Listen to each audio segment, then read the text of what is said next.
What's going on, guys? What is up? It is Dives, Mr. Crockpot on Twitter. Welcome to the Suit Up Podcast. The Suit Up Podcast can be found on iTunes and Spotify. If you're watching us on YouTube, hit that subscribe button below. On tap for today, we're going to talk the Clone Wars Season 7, Episode 7, and break it down. Talk about what we thought of it. We're going to grade it. Talk about what's coming next. Loretto, you ready to suit up? Yes, sir. Let's do it. Let's suit up. I am Iron Man. I find your lack of faith disturbing. I want you to remember the one man who beat you. The Force will be with you, always. A king's time as ruler rises and falls like the sun. I can do this all day. What's but a smile on that face? That's my secret, Captain. I'm always angry. Some men just want to watch the world burn. Joining us today for the first time is our new co-host. You know him at Marcellus Durden on Twitter. Loretto is one of the badass contributors over at Movies Matrix. If you haven't already, go check out Movies Matrix on Twitter at Movies Matrix with all the amazing content at moviesmatrix.com. What's going on, man? How you doing, man? Doing really well. We had I was celebrating a birthday for my buddy. He just turned 36, so struggling a little bit, moving slow. How about you, man?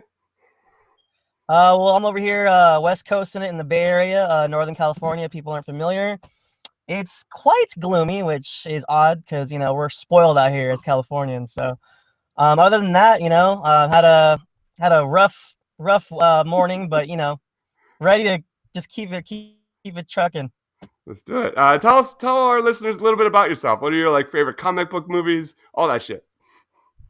Yeah, so I'm an ex-musician. I've been a film nerd my whole life. I like to write avidly, so go ahead and check out some of my stuff on Movies Matrix if you have some time, got some time to kill. And personally, I love everything movies, but if off the top of my head, especially stuff that's trendy right now, gotta love the MCU. Mm-hmm. Spider-Man's my favorite character. I would say my favorite comic book movie of all time is Dark Knight. Nice. I'm a huge Christopher Nolan fan. I just love the whole cinematic, artistic side of comics that you just never saw until Batman Begins, which I think just set the standard for what comic movies could be. You see it now with Joker, and you see it now with Logan, and the different, minus the whole blockbuster spectacle, you're starting to add that art form to it, which is amazing. So, one of your latest articles at Movies Matrix was breaking down your top 5 Kevin Smith films. Talk a little bit about that, man. Yeah, man. So, admittedly, and you'll see in my piece, you either hate the guy or you love the guy. Personally, I love Kevin Smith. It's one of my favorite filmmakers. He started from scratch, filming with his friends at his convenience store that he used to work at, off of maxing out credit cards to get the production going. And then his first film made over $3 million, which I thought was incredible. And in the process, he created a narrative that went through 5 films with these 2 bonehead stoners, which is just incredible to me. And he eventually grew as a filmmaker. And I've anyone that's seen his movies, if you're into it, if it's the kind of humor that you like, it's funny, it's surprisingly heartfelt, and it's one of our first cinematic universes, predating the MCU, predating the DCU. Jay and Silent Bob, man, they were the freaking the nerd Avengers of the 90s. So that's something I latched onto. And fun fact, Stan Lee makes one of his first film cameos in a Kevin Smith film. Anyone that hasn't seen it, check out Mallrats. It's a great scene, one of my favorite scenes ever. That's awesome. I'm a huge Kevin Smith guy. My favorite Kevin Smith moment, though, is not even a movie. It's not even one of his awesome films. It's just like a 20-minute YouTube video of an interview where he's talking about his failed Superman movie. Have you ever seen that? Dude, man, Superman lives. No, between the Tim Burton one and his, it's just what could have been, because they both had really cool ideas. Yeah, go ahead. Oh, I just hate that he's never gotten that chance. He's such a comic guy, but he's never got to make a real comic movie. So It's a shame, Yeah, he explains how some studio execs saw Mallrats and thought he would be a really good fit for the new Superman film. But the biggest takeaway from that whole interview conference thing is just like shows you how batshit crazy some of these like execs are in these major companies, major studios. It also shows you how like terrible films are made, and it's really funny. Really check it out, man. I really recommend it. Yeah, and honestly, it's evident now. I mean, you look at some of the productions that have trouble now. It's like studio meddling is probably a comic book fan like worst enemy, because you see the potential and then you see the product and you're like, what happened? Totally. All right, let's talk about some Clone Wars, man. What were some of your quick thoughts about the season so far before we get into episode 7? So first impressions, and admittedly, I'll just kind of put a disclaimer out there. I came into the Clone Wars really late into the game. I wasn't crazy about the film that came out. Forgot what was it, 2008, something like that. But once I finally dug in, I was like, "Holy crap! This is incredible! The world building. Hey, these clones aren't just soldiers; they are people with feelings. You got Echo, you got Fives, you got people that you think they're just a number, but no, they're not just a number, and I love that the emphasis of the first season was all on the clones again. I thought that was cool. You can kind of tell these first 7 episodes, a lot of fillers per se. Yeah, we'll get into that. Not a whole lot going on, standalone kind of stories, but from what we've seen, especially as a Star Wars fan, it's been fun. The Bad Batch has been freaking badass. And personally, I know some people hate and love the Marquez sisters. I love the dynamic. And being a film guy, it reminds me of Zombieland. Yeah.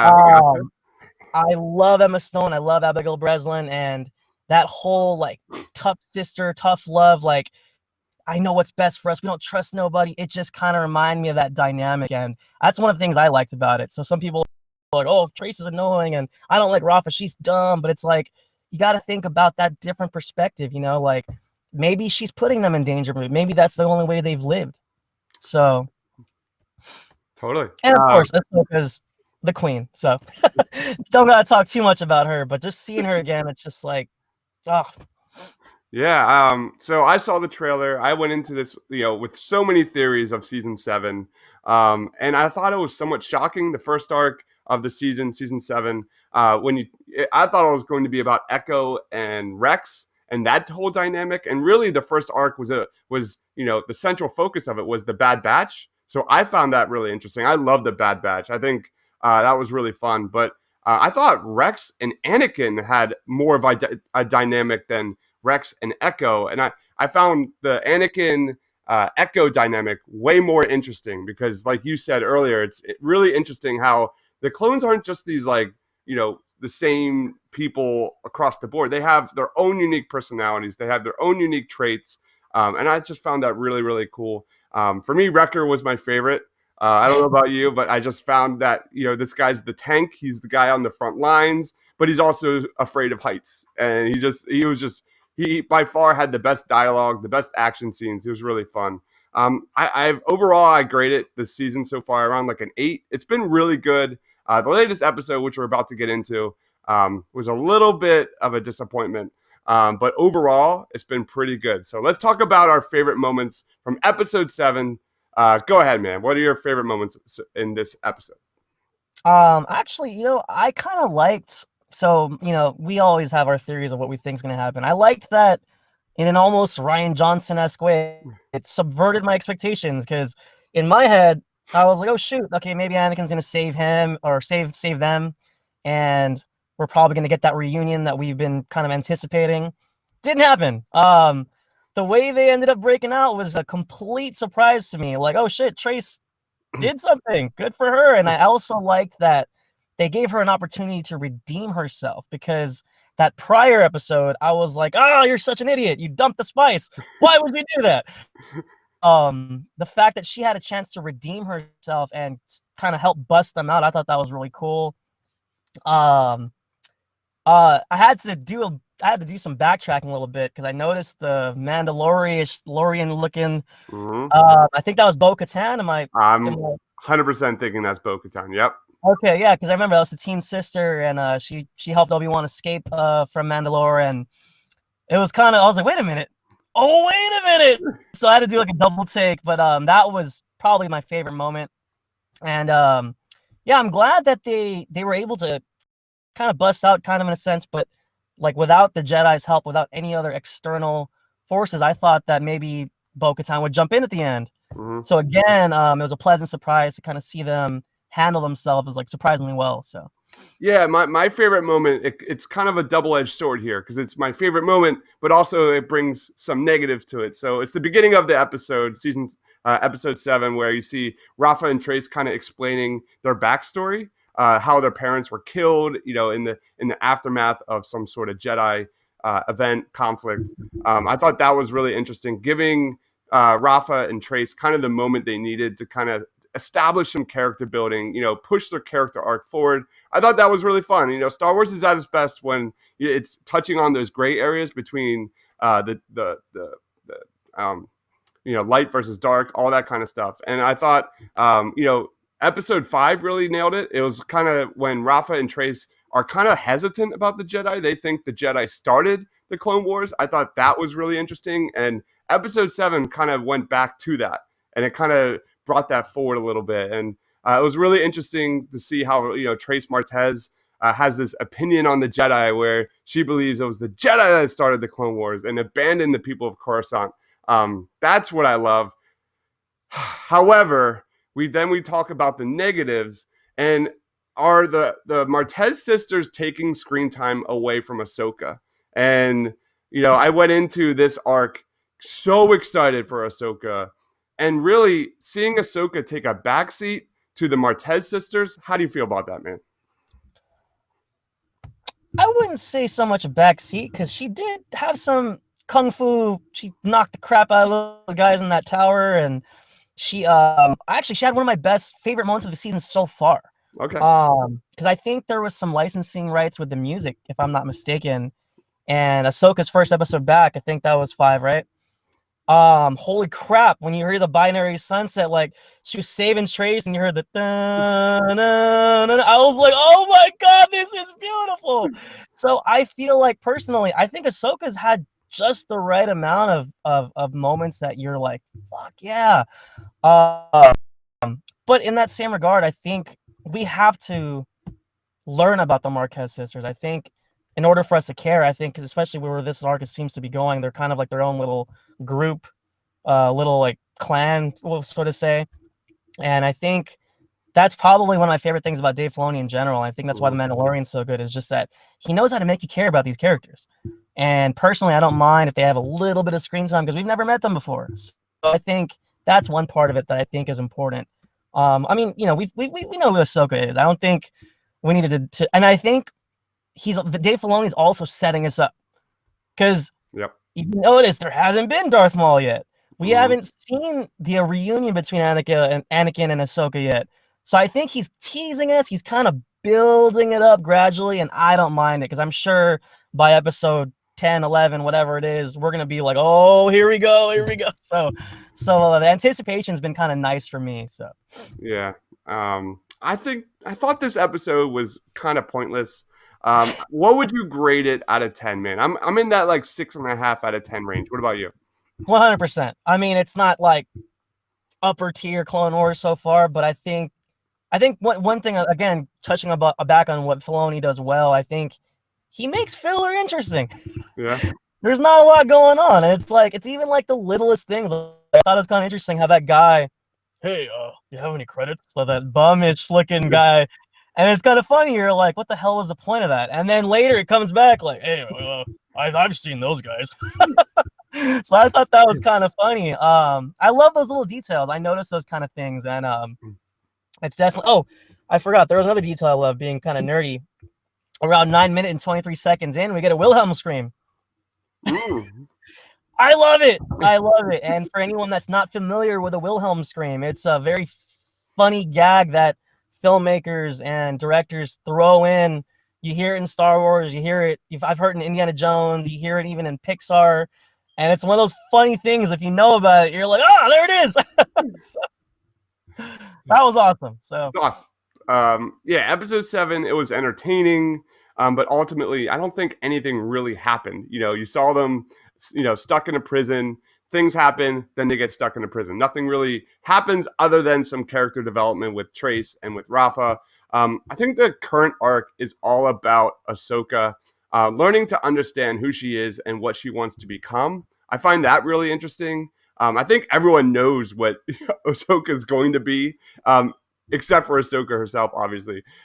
She's this badass Jedi, and whether she wants to admit it or not, so far we haven't really seen Ahsoka use any of her powers. She's kind of, hiding them. And I think, like you said, everything is building up to she's going to be like, I need to use my powers. We need to get off this planet. We need to escape. And I think, all signs point to Ahsoka going to Mandalore to help Bo-Katan take back the planet from Darth Maul. So, I loved that she did that force jump over them, and they were like, "What was that?" She was like, "I'm really athletic." That was awesome. Yeah. So my biggest issue with this episode is that it's an only 12 episode season, man. We're already done with 7 episodes, and I wasn't sure about that. I was like, "Oh, okay. Now that I know that, you're right. We've been kind of just running in circles a little bit." So I'm just worried, man. I'm just worried that there won't be enough screen time for Ahsoka. I'm a huge Ahsoka Tano fan, as you are, as pretty much all of our listeners know, man. This arc and this season is certainly testing my patience. Knowing that you're a big fan, that it's understandable, But kind of touching on back on a theme you were talking about, I meant to talk about earlier. Going back to season 5 of Clone Wars, I kind of love that Dave Filoni's playing with the idea of the morality of the Jedi and their moral code, and it's kind of funny because you watch Revenge of the Sith now, and he's what was Anakin's line? From my point of view, the Jedi are evil. Yeah, and it's interesting because to some people in the galaxy that holds true, and and that's one other thing I liked about the perspective of these the Marquez sisters. Totally. But you're right. Being someone that likes Ahsoka, myself, now I'm realizing, oh my God, I'm only going to see her for 4 more episodes. So now that you mentioned that is definitely a bummer. But we do have the live action Ahsoka coming in season 2 of The Mandalorian, and that's where I went to when I first saw Bo-Katan, and that is 100% Bo-Katan on the top of the building that we saw in episode 7. And that we saw in The Mandalorian how Moff Gideon got the Darksaber. And I think I couldn't be more excited about a potential Bo-Katan live action flashback scene in Mandalorian season 2, maybe, where we see, because we know Moff Gideon was somehow involved in the siege of Mandalore, and that's where this next arc is going to take us. So that would be really cool if we maybe got like a live. My wheels are turning here. What if Bo-Katan's that mysterious figure we saw in the Mandalorian? I would die. I would I'm geeking out right now, man. The nerd in my blood is like literally boiling. And remember, I don't know if you remember that episode, but everyone was like, "Oh, is it Boba? Is it Boba Fett? Is it?" And then it's like, if it was Bo-Katan, that'd be incredible, and it'd be a nice way to tie in some Moff Gideon, and totally. Maybe he took the Darksaber from her. I don't know. I'm kind of curious how that's going to play out. So I'm already crying when we get the flashback of Moff Gideon killing Bo-Katan to get the Darksaber. That would be absolutely brutal, man. I don't know about you. Oh man, not ready for it. And that's another thing I think Mr. Dave Filoni freaking he is like top of the Star Wars mountain right now, just to say that. And yep. He makes me care. Like, I forgot, I don't recall what arc it was, what season it was, but if you remember, R2 had a unit of battle droids under his command, and they were like, Roger, Commander, and they were following R2 around, for the good guys, and I thought it was funny how at some point they had to sacrifice themselves, and I'm over here like, oh my God, these poor battle droids, and it's like, I feel for these battle droids, like, what did this show do to me, and like, and even the battle droids themselves have characters in the Clone Wars, which is hilarious. Like, they have some great comedic bits, one-liners and stuff like that. So Mr. Filoni is doing a great job, I've been saying that in all my reviews, all our podcasts on the Clone Wars. It's, as the film franchise, the Skywalker saga ended, it was incredibly disappointing the way it ended, in my opinion. And Dave Filoni is here to save the day, because if there's one thing that Dave Filoni understands, is character development. And like you said, man, Star Wars Rebels, the Clone Wars, these characters just are doing laps around Rey, Kylo Ren. It's not even close. Steve Carell gift. Yeah. Thank you. It's just not comparable in terms of character development, their arcs, and it's just the animation. The small screen has lapped the big screen by far. It's not even close, man. And I think you hit the nail on the head. I mean, I just feel like at some point, J.J. Abrams and whoever it was behind him, they didn't know what to do with what they had. We could have used a ton of more character development on both Finn and Poe. People hate and love Rose. Personally, I liked her, and another reason why I hated Rise of Skywalker. This chick literally, I mean, not to change rails on our topic here, but she literally saves Finn's life and gives that great line, "Oh, we save what we love." And then when they go off on their adventure, she's like, "Yeah, I'm just gonna hang back. See ya." And then when Finn's on the freaking Star Destroyer, she's like, "Yeah, oh, you're gonna go sacrifice yourself? All right, see you later." What? It just didn't make sense. It's like, why would? I can't. It's really bad. I watched Rise of Skywalker again like 2 weeks ago, and it confirmed a lot of times, like Aladdin. I went into see Aladdin in the theater. My expectations were here. I went in the dark. I love Will Smith. I walked out of it just angry. And then I watched it. Yeah. And then I watched it a second time on Disney Plus, and I loved it. So sometimes like I need to see a movie a second time to get, kind of my feelings for it. Not with Rise of Skywalker. I just, it's a roller coaster. It was literally made just to have fun and make money. And it didn't push the Star Wars franchise forward. We could talk about this for hours, man. Seriously, I was gonna say, let's not get too off topic, but like real quick, I just need to know real quick, what was your reaction when you heard you're a Palpatine? Oh, it was, to me, it was Game of Thrones season 8 all over again. It was the idea is okay, but it had to be the thread, the breadcrumb trail, whatever you want to call it, had to be started from The Force Awakens. And it just had to be earned. And I would have been fine with it. I always wanted Kylo Ren to stay. I hate that film trope, that cliche of like good guy turning bad or bad guy turning good. I hate that's one of my all-time least favorite cliches in film. Right. I would have been okay with it. It was watching like Danny become evil it just so quickly. It wasn't earned, and it needed to be more fleshed out. My immediate reaction was Palpatine. No! Don't do that. And they don't even like address it. He's some clone. And I would have been more on board with it if they kind of led up to it, but it was just no. You're not nobody. Yeah, it was. Yeah. So anyway, let's wrap up this episode. Any final thoughts before we wrap it up, man? On episode 7. Yeah. More filler, kind of more teasing us, and I think both episode 6 and episode 7 have been cutting us off at. I know the Clone Wars is known for their cliffhangers and stuff, but in particular those two, the way where they're cutting off, I'm just like, it's not enough. And I think I don't know, maybe they're leaving us salivating on purpose, but I really hope things start kicking into gear episode 8. So fingers crossed. I think I'm with you there. I think we need to start seeing some more real drama happen, some more stakes, some more not necessarily action, because we've gotten that, but I mean meaningful action. So yeah, man, last season, dude. The first thing, my body is ready for Ahsoka Tano versus Darth Maul. I don't think it's coming this next episode 8, but my body is ready, man. Inject the Tano Maul fight all in my veins. And secondly, man, I just want to sincerely welcome you to the podcast. You guys over at Movies Matrix kill it. And I couldn't be more excited, man. It's going to be really fun.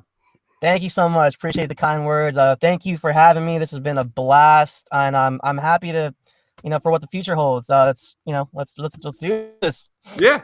Check out Movies Matrix on Twitter at Movies Matrix, and check out Lo on his Twitter at Marcellus Durden. I think I got that right. Did I get that right? Yes, sir. All righty. For Lo, for myself, thanks for watching, guys. Stay awesome. I am Iron Man. I find your lack of faith disturbing. I want you to remember the one man who beat you. The Force will be with you. Always. A king's time as ruler rises and falls like the sun. I could do this all day. What's but a smile on that face? That's my secret, Captain. I'm always angry.